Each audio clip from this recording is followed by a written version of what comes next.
السلام علیکم مومنین و مومنات۔ سورہ ممتحنہ کی تفسیر جاری و ساری ہے۔ آج ہم اس تفسیر کا 8واں حصہ پیش کریں گے۔ آج انشاءاللہ آیات نمبر 10 اور 11 کی تلاوت، ان آیات کا ترجمہ اور اس کی تفسیر نمونہ سے انشاءاللہ پیش کی جائے گی۔ اعوذ باللہ من الشیطان الرجیم، بسم اللہ الرحمن الرحیم۔ یا ایہا الذین آمنوا اذا جاءکم المؤمنات مہاجرات فامتحنوہن اللہ عالم بإیمانہن فإن علمتموہن مؤمنات فلا ترجعوہن الی الکفار لا ہن حل لہم ولا ہم یحلون لہن وآتوہم ما انفقوا ولا جناح علیکم ان تنکحوہن اذا آتیتموہن اجورہن ولا تمسکوا باسم الکوافر واسألوا ما انفقتم ولیسألوا ما انفقوا ذالکم حکم اللہ یحکم بینکم واللہ علیم حکیم۔ وَإِن فَتَحْكُمْ شَيْءٌ مِّنْ أَزْوَاجِكُمْ إِلَى الْكُفَّارِ فَعَاقَبْتُمْ فَآتُوا الَّذِينَ ذَهَبَتْ أَزْوَاجُهُمْ مِثْلَ مَا أَنفَقُوا وَاتَّقُوا اللَّهَ الَّذِي أَنْتُمْ بِهِ مُؤْمِنُونَ۔ ترجمہ: اے ایمان لانے والو، جب مومن عورتیں ہجرت کر کے تمہارے پاس آئیں تو تم ان کی آزمائش کر لیا کرو۔ خدا تو ان کے ایمان سے اچھی طرح آگاہ ہے۔ پھر جب تم انہیں مومنہ پاؤ تو انہیں کفار کی طرف مت لوٹاؤ کہ نہ تو وہ کفار کے لیے حلال ہیں اور نہ ہی کفار ان کے لیے حلال ہیں، اور جو کچھ ان کے شوہروں نے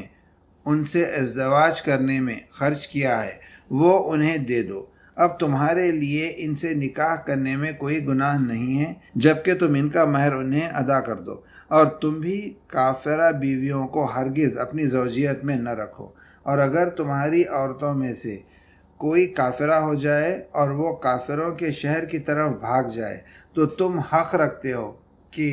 جو حق مہر تم نے ادا کیا ہے اس کا مطالبہ کرو، جس طرح وہ حق رکھتے ہیں کہ جن عورتوں سے وہ جدا ہو گئے ہیں ان کے حق مہر کا تم سے مطالبہ کریں۔ یہ خدا کا حکم ہے جو تمہارے درمیان حکم کرتا ہے، اور خدا علیم و حکیم ہے۔ اگر تمہاری بیویوں میں سے بعض تمہارے ہاتھ سے نکل جائیں اور کفار کی طرف پلٹ جائیں اور تم جنگ میں ان پر کامیابی حاصل کر لو اور مال غنیمت تمہارے ہاتھ آئے تو جن کی بیویاں چلی گئی ہیں ان کو اتنا مہر دے دو جتنا انہوں نے دیا ہے، اور اس خدا کی مخالفت سے پرہیز کرو جس پر تم سب ایمان رکھتے ہو۔ ان آیات کی تفسیر کا دوسرا حصہ۔ کہیں تم یہ تصور نہ کر لو چونکہ وہ سابقہ شوہر سے حق مہر پہلے ہی لے چکی ہیں اور اس کے بدلے میں بیت المال سے اس کے شوہر کو دے دیا گیا ہے اور تمہارا مفت میں کام ہو جائے گا۔ نہیں، ایسا نہیں ہے۔ عورت کی حرمت اور عزت کا تقاضا یہی ہے کہ جدید ازواج میں بھی مناسب حق مہر اس کو دیا جائے۔ توجہ رکھنا چاہیے کہ یہاں عورت اپنے کافر شوہر سے طلاق کے بغیر الگ ہو جائے گی لیکن عدت پوری کرنا پڑے گی۔ مشہور فقیہ صاحب جواہر نے محقق کے کلام کی شرح کرتے ہوئے کہ جو انہوں نے شرح میں بیان کیا ہے کہ اہل کتاب زوجہ و شوہر کے علاوہ زوجہ و شوہر میں سے جو کوئی بھی اسلام قبول کر لے، اگر یہ دخول سے پہلے ہو تو عقد بلا فاصلہ فسخ ہو جائے گا، اگر دخول کے بعد ہو تو پھر وہ عدت کے ساتھ وابستہ ہے۔ فرماتے ہیں ان احکام میں کسی قسم کا کوئی اختلاف نہیں ہے کیونکہ روایات اور فقہا کے فتوے اس بارے میں ہم آہنگ ہیں، لیکن اگر معاملہ اس کے برعکس ہو، یعنی شوہر اسلام قبول کر لے اور عورت کفر پر باقی رہے، تو یہاں بھی زوجیت کا رابطہ ٹوٹ جائے گا اور نکاح فسخ ہو جائے گا، جیسا کہ اسی آیت کو جاری رکھتے ہوئے فرماتا ہے، کافر بیویوں کو اپنی زوجیت میں نہ روکے رکھو۔ وَلَا تُمْسِكُوا بِإِسْمِ الْكَوَافِرِ، اسم عصمت کی جمع ہے جو اصل میں منع کرنے کے معنی میں ہے۔ یہاں جیسا کہ مفسرین نے کہا اور قرائن گواہی دیتے ہیں، نکاح اور زوجیت کے معنی میں ہے۔ البتہ بعض نے یہ تصریح کی ہے کہ اس سے مراد نکاح دائمی ہے، اور عصمت کی تعبیر بھی اسی معنی کے ساتھ مناسب رکھتی ہے، کیونکہ نکاح دائمی عورت کو کسی بھی دوسرے شخص سے ازدواج کرنے سے ہمیشہ کے لیے منع کرتا ہے۔ کوافر کافرہ کی جمع ہے اور کافر عورتوں کے معنی میں ہے۔ کیا یہ حکم مشرک عورتوں کے ساتھ ہی مختص ہے یا اہل کتاب مثل عیسائی اور یہودی عورتوں کے لیے بھی ہے؟ اس بارے میں فقہا کے درمیان اختلاف ہے۔ اس سلسلے میں روایات مختلف ہیں اور ان کی تشریح و تفصیل کا فقہ کی کتابوں میں مطالعہ کرنا چاہیے، لیکن آیت کا ظاہر مطلق ہے اور تمام کافر عورتوں کے لیے ہے، نیز شان نزول اسے محدود نہیں کرتا، لیکن عزت کا مسئلہ یہاں بطریق اولا برقرار ہے، کیونکہ اگر اس عورت سے بچہ پیدا ہو تو وہ مسلمان بچہ ہوگا کہ اس کا باپ مسلمان ہے۔ آخری حکم جو آیت میں بیان ہوا ہے، اس میں ان عورتوں کے حق مہر کے بارے میں گفتگو ہے جو اسلام سے علیحدگی اختیار کر کے اہل کفر سے جا ملی۔ فرماتا ہے، اگر تمہاری عورتوں میں سے کوئی اسلام سے الگ ہو جائے تو تم حق رکھتے ہو کہ جو حق مہر تم نے ادا کیا ہے اس کا مطالبہ کرو، جیسا کہ وہ حق رکھتے ہیں کہ اپنی ان عورتوں کے مہر کا مطالبہ کریں جو ان سے جدا ہو کر اسلام سے وابستہ ہو گئی ہیں۔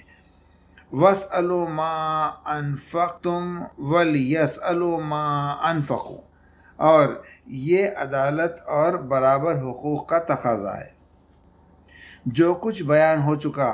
آیت کے آخر میں ان پر تاکید کرتے ہوئے فرماتا ہے، یہ اللہ کے وہ احکام ہیں جن کا وہ تمہیں حکم دیتا ہے، اور خدا علیم و حکیم ہے۔ ذالکم حکم اللہ یحکم بینکم واللہ علیم حکیم، یہ ایسے احکام ہیں جن کا سرچشمہ علم الہی ہے، یہ حکمت کی آمیزش رکھتے ہیں، ان میں تمام افراد کے حقوق نظر میں رکھے گئے ہیں،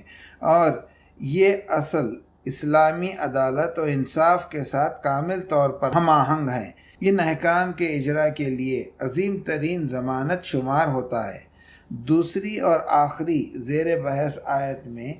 اسی بات کو جاری رکھتے ہوئے فرماتا ہے، اگر تمہاری بیویوں میں سے بعض تمہارے ہاتھ سے نکل گئی ہوں اور اسلام کو چھوڑ کر کفار سے جا ملی ہوں، اس کے بعد تمہیں جنگ میں ان پر کامیابی حاصل ہو جائے اور کچھ مال غنیمت تمہارے ہاتھ لگ جائے، تو ان افراد کو جو اپنی بیویاں ہاتھ سے دے بیٹھے ہیں، جتنا مہر انہیں ادا کیا ہوا ہے اتنا غنائم میں سے انہیں دے دیں۔ وَإِن فَاتَكُمْ شَيْءٌ مِّنْ أَزْوَاجِكُمْ إِلَى الْكُفَّارِ فَعَاقَبْتُمْ فَآتُوا الَّذِينَ ذَهَبَ أَزْوَاجُهُمْ مِثْلَ مَا أَنفَقُوا۔ گزشتہ آیت کے مطابق مسلمان اس قسم کی عورتوں کا حق مہر کفار سے لے سکتے تھے، جیسا کہ وہ حق رکھتے تھے کہ اپنی ان بیویوں کا حق مہر مسلمانوں سے لے لیں جو اسلام سے وابستہ ہو کر مدینہ کی طرف ہجرت کر گئی ہیں۔ لیکن بعض روایات کے مطابق اس عادلانہ حکم پر مسلمانوں کے عمل کے باوجود مشرکین مکہ نے اس سے روگردانی کی، لہذا ان افراد کے حق کو ضائع ہونے سے بچانے کے لیے یہ حکم دیا گیا کہ جب مال غنیمت ہاتھ آئے پہلے ان کا حق دے دیا جائے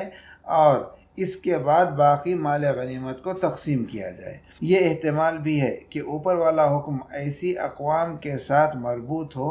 جن سے مسلمانوں کا کوئی عہد و پیمان نہیں تھا، لہذا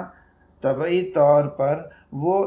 اس قسم کی عورتوں کا حق مہر مسلمانوں کو واپس دینے کے لیے تیار نہیں تھے۔ تاہم دونوں معانی کا جمع ہونا بھی ممکن ہے۔ عاقبتم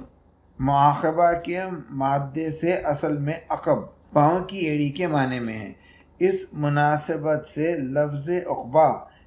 کسی کام کی جزا کے معنی میں اور عقوبت کسی غلط کام کی سزا کے معنی میں استعمال ہوتا ہے، اور بعض اوقات یہ لفظ معاقبہ باری باری کام کرنے کے معنی میں بھی استعمال ہوتا ہے، کیونکہ وہ لوگ جو کسی کام کو باری باری انجام دیتے ہیں ان میں سے ہر ایک دوسرے کے بعد آ پہنچتا ہے۔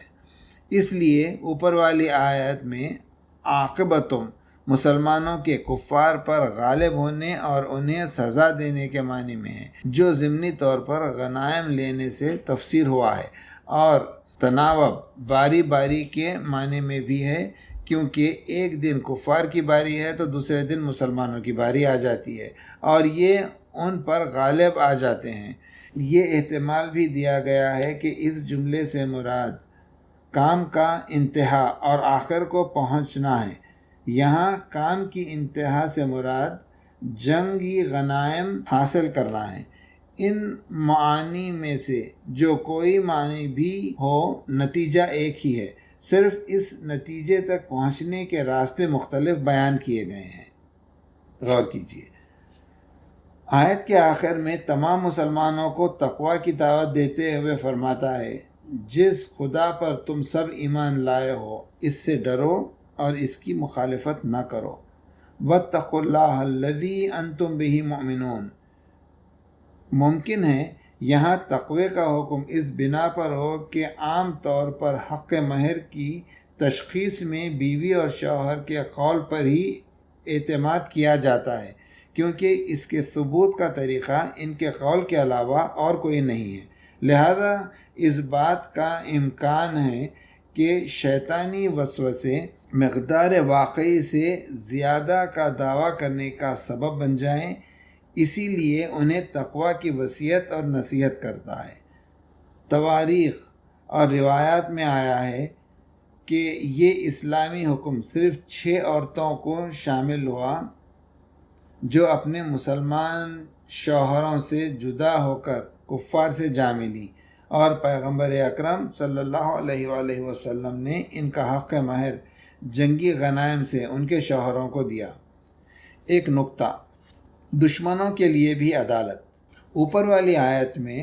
لطافت و ظرافت اور خاص نقطے کی بات جو مذکورہ احکام میں استعمال ہوئی ہیں یہ بتلائی ہیں کہ احکام اسلامی کی تشریح میں عدالت پر کس قدر توجہ دی گئی ہے، یہاں تک کہ طوفانی اور بحرانی مواقع پر بھی اس بات کی کوشش کی جاتی ہے کہ کسی شخص حتیٰ کہ کافر کو بھی نقصان نہ پہنچے،